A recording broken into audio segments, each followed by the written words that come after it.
아멘. 좋으신 주님을 찬양합니다.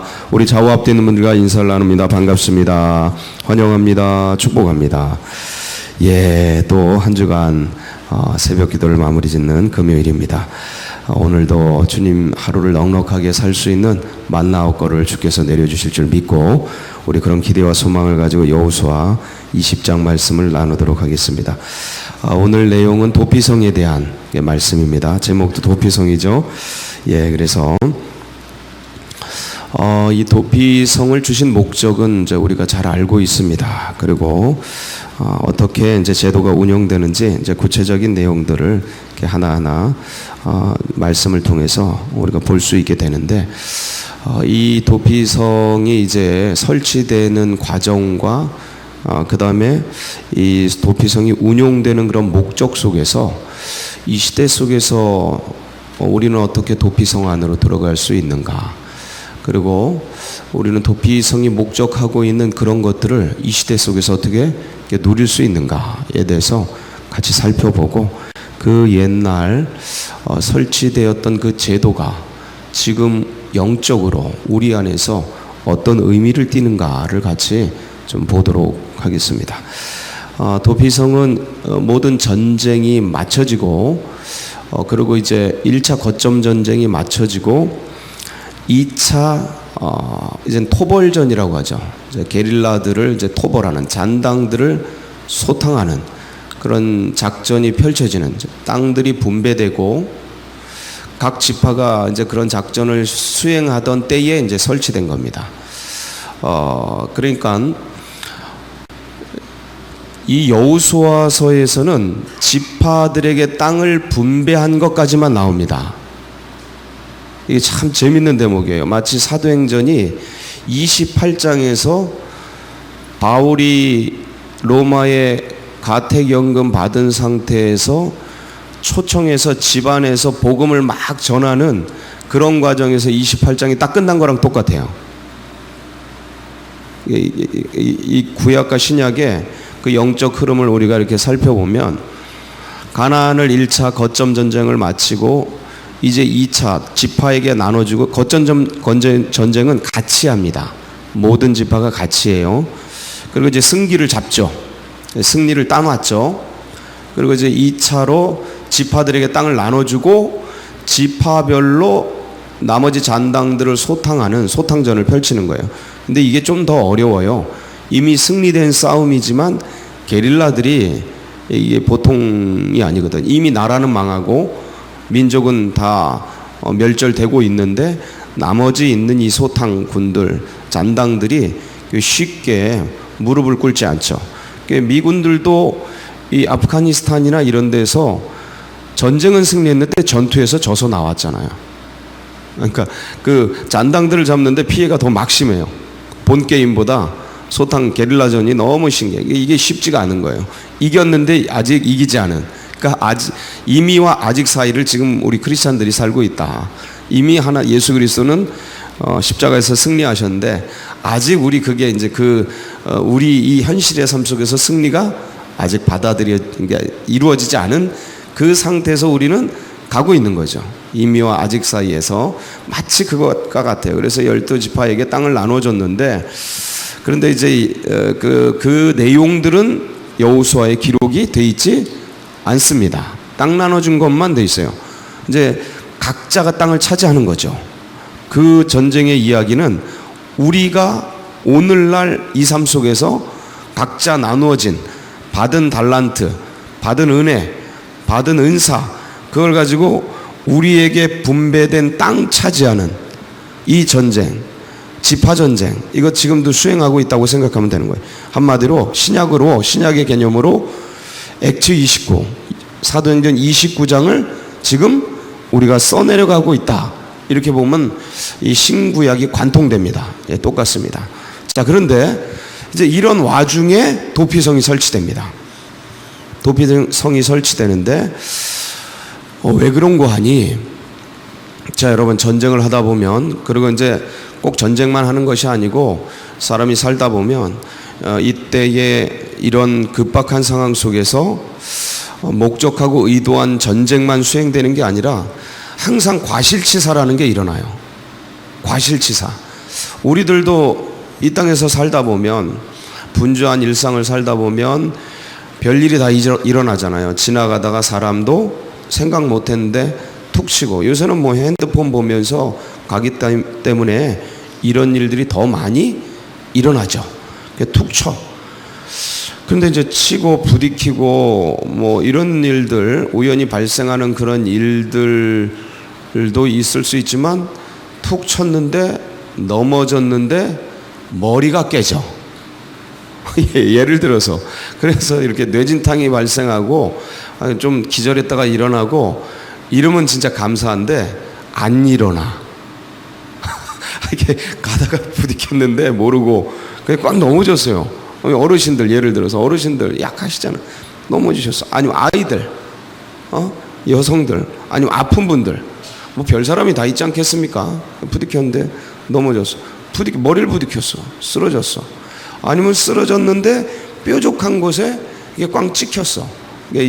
예기치 않은 일들이 많이 일어나죠. 그래서 돌아가셨어. 안 일어나. 이렇게 되면 이 과실치사의 일들이 있을 때, 지금은 이제 법 정비가 잘 돼 있어서 그런 것들을 이제 잘 이렇게 해서 재판받고 하지만, 이때 당시에는 법도 없고 그 다음에 치안도 따로 없었어요. 그리고 어떤 씨족 중심이라 자기 씨족이 타 씨족에게 공격을 받았다. 내 가정과 내 가문이 공격을 받았다. 그러면 공격받은 거에 대해서 복수를 하지 않으면 부끄러운 일이 되는 거예요. 근데 사람이 죽었다. 이렇게 되면 낙인이 찍혀요. 쟤네는 떨거지 가족, 떨거지 가정, 떨거지 가문, 이런 식으로. 그래서 이제 명예살인이라는 게 있어요. 내 집안과 내 가정과 내 가문이 누군가에게 피해를 당했을 때 그것의 피해를 갚기 위해서 복수하는 제도. 눈에는 눈, 이에는 이, 목숨에는 목숨. 이게 딴 게 없어요. 그냥. 이게 그냥 어떤 그 가정을 명예롭게 하는 거예요. 근데 그게 우연인지 고의인지 아니면 의도한 건지 뭐 모르고 한 건지 그걸 어떻게 알아요? 사람이 죽었는데. 그냥 뒤집어지는 거죠. 이제 그런 일이 생겼을 때 어떻게 해야 되느냐. 이제 그래서 이제 지도를 보면 도피성을 만들어 놓습니다. 모세에 의해서 하나님께서 이제 직접 제정을 명하신 건데, 모세에 의해서 요단 동편의 세 곳, 그 다음에 여호수아에 의해서 이제 요단 서편에 이렇게 세 곳이 준비가 됩니다. 그래서 이게 이제 한 30km 정도 내외로 다 설치가 돼요. 모든 사람이 어디 있든 간에 빠르게 도착할 수 있도록 이렇게 요단 동서편에 이 강이 있으면 건너가기가 어렵죠. 그래서 이 요단 동서편에 세 곳씩 총 6곳을 이렇게 설치를 하고, 자, 그 다음에 이 도피성으로 가는 길은 잘 닦아놔요. 잘 닦아요. 그래서 전통에 의하면 도피성으로 가는 길을 닦기 위해서 1년에 한 번씩 전체 이 이스라엘인들이 그 길을 닦았다 그래요. 매년. 이게 매년 행하는 행사인 거예요. 그래서 가는 길이 곧고 편안하게. 왜냐하면 누구든지 당할 일일 수 있기 때문에 모든 사람이 동참해서 이 가는 길들을 잘 닦아놔서 모든 사람이 편안하게 갈 수 있도록. 그러니까 이렇게 되는데, 문제는 나도 모르게 고의로 했는지 일부러 했는지는 아무도 모르잖아요. 그래서 쫓는 사람은 사람이 죽은 사람들의 가족들, 피해 보복자 이렇게 말해요. 이들은 그 사람을 쫓아요. 자, 근데 일부러 한 게 아니고 모르고 우연히 했어요. 우연히 과실치사를 범했는데, 이 사람은 이제 피해 보복자들이 따라오는 걸 아니까 무조건 도망가는 거야. 무조건 도망가는 거야. 어디 있든 간에 이제 도망을 가는데, 자, 도망가다 잡힐 수도 있고 무슨 일이 생길지 몰라. 그러니까 두렵고 떨리는 마음으로 가는 거예요. 그래서 이제 성에 도착해서 그 성 장로들이 나와서 이 사람에 대해서 쭉 얘기를 듣고 무슨 일이 있었는지 듣고, 그래서 이게 재판을 받을 만한 그런 일이다 싶으면 도피성에 피해 들어가게 합니다. 이 장로들은 오랜 연륜을 다 살아왔던 분들이라 이야기들의 자초지종을 쭉 들으면 아는 거죠. 그래서 이거는 재판을 받을 일이다. 그리고 이제 받아들여요. 그럼 도피성에 들어가는 거예요. 피신이 되는 거야. 근데 피해 보복자들이 따라오면 안 내줘요. 근데 이 살인한 사람이 쭉 들어보니까 이 조작된 것 같아. 그럼 안 받아들입니다. 이 재판 권한은 그 도피성의 제사장들, 그 연로하신 분들이 다 갖고 있어요. 그래서 안 받아들여요. 그럼 또 도망가야 돼. 이렇게 되는 거죠. 자, 그래서 이제 받아들여가지고 도피성에서 살다가 재판을 받아요. 정식 재판을 받아요. 이 제도의 목적은 뭐냐면 무죄한 피를 흘리지 않기 위해서. 다시 한번, 뭐 하기 위해서? 무죄한 피를 흘리지 않기 위해. 죄가 없는데 실수를 했는데 사람들이 복수심 때문에, 감정 때문에, 복수심이라는 건 뭐냐면 감정이에요. 그 상황 속에서 벌어진 감정 때문에 사람을 죽여버려. 죽이고 났더니 아유, 실수였어. 서로 무죄한 피를 흘리는 거잖아요. 죽은 사람도 무죄한 피를 흘리고 죽인 사람도 또 무죄한 피를 흘리고, 이러니까 이 피를 무죄하게 흘리지 않게 하기 위해서 이게 이런 제도를 만들었고, 그래서 공정한 재판을 받게 하기 위해서 마지막에는 공정한 재판을 받게, 정식 재판이 벌어져요. 정식 재판이 벌어지는데, 정식 재판이 벌어질 땐 두세 사람 이상의 증인이 쓰고, 그 다음에 이제 변호인도 쓰고, 이런 일들이 있어지는 거죠. 재판관도 쓰고, 그리고 이제 자기들 이야기들을 하고 변호하고, 이런 모든 것들을 검증하고, 그리고 재판이 결정이 내려져요. 결정을 할 때 죄가 있다 하면 나가야 돼요. 죄가 없다 하면 피해요. 이 도피성에 계속 머물러요. 근데 죄가 없다 하면 도피성에 머무르는데, 왜 도피성에 머무르냐면 죄가 없어도 나가면 피해 보복자들은 재판을 수용해요, 안 해요? 여러분, 내 딸이 죽었어. 근데 그냥 여기서 감춰두는 거는 용인할 수 있지만 내 딸 죽인 놈이 버젓이 돌아댕겨. 저게 고의로 죽였는지 어떻게 죽였는지 어떻게 알아? 재판관들이 뭐 다 신이야 뭐야? 그 눈이 뒤집혀가지고 어디 그걸 수용하겠습니까? 그냥 가 죽인다고요. 그러니까 죄가 없는데도 죽여. 이게 감정이에요. 사람 마음이에요. 이건 누구나 똑같아요. 내 자식 죽여봐요. 아무리 실수를 해도 그거 가만두나. 저 버젓이 돌아댕기면 눈이 뒤집어는 거죠. 그러니까 똑같아. 지금도 그래요. 지금도 별일 다 있죠. 그래서 일단 들어가 있으면 언제 나오냐면 그 당시, 내가 들어갈 당시에 그 대제사장이 돌아가시면 고향으로 돌아갈 수 있어요. 야, 이게 이제 이런 제도인데, 자, 여러분, 사람이 사람을 죽이면 그 마음이 얼마나 불안하겠습니까?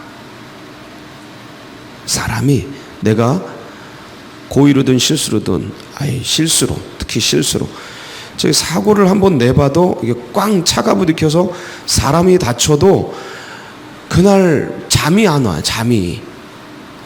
왜 이런 실수를 왜 했지?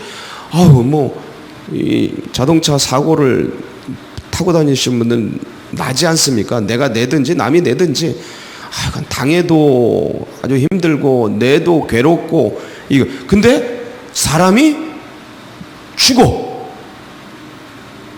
이거는 진짜 마음이 어디 그거 편하겠어요.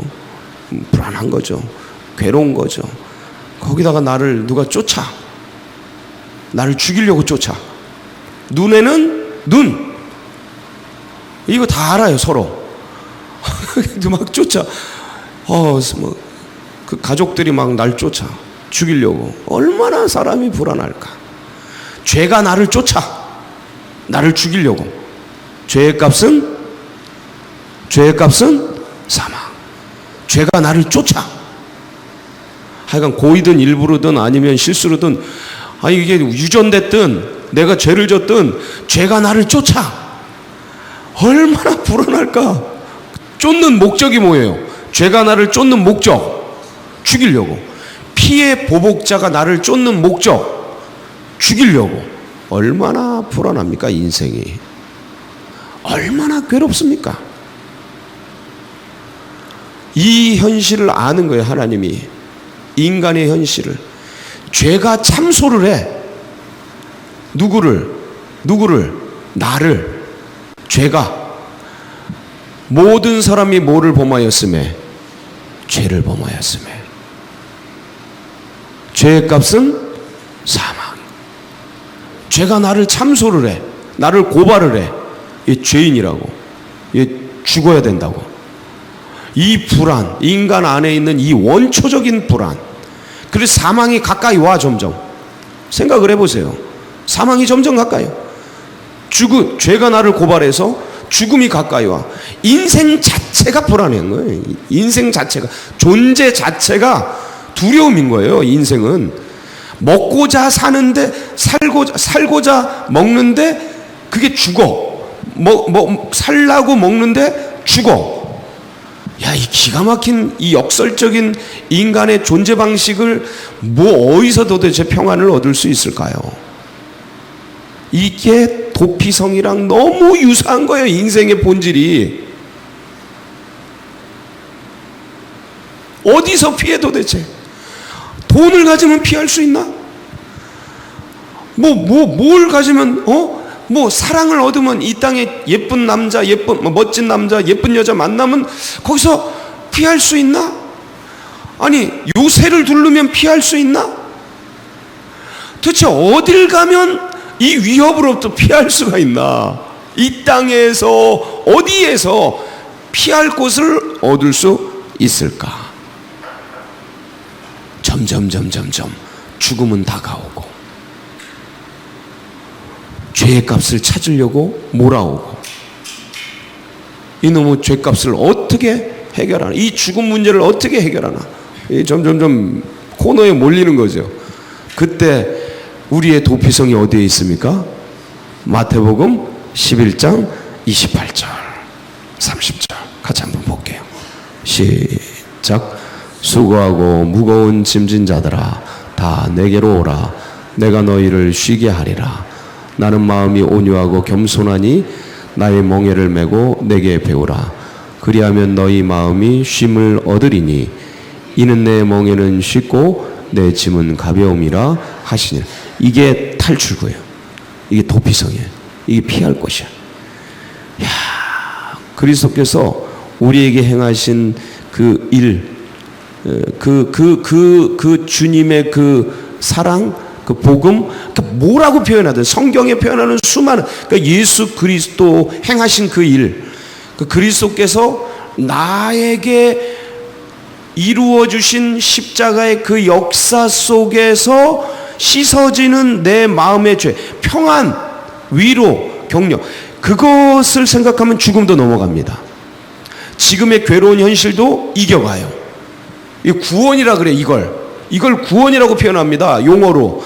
내 마음의 이 불안과 인간 존재의 이 취약한 불안정한 삶의 현실, 죽음으로 몰려가는 이 인식, 이 두려움, 생각, 두려움, 불안, 여기로부터 뛰어넘는 그 영생의 소망 대신 갖는 기쁨, 은혜, 그것을 주시는 십자가의 그 사랑과 그 길, 그 진리, 그 생명.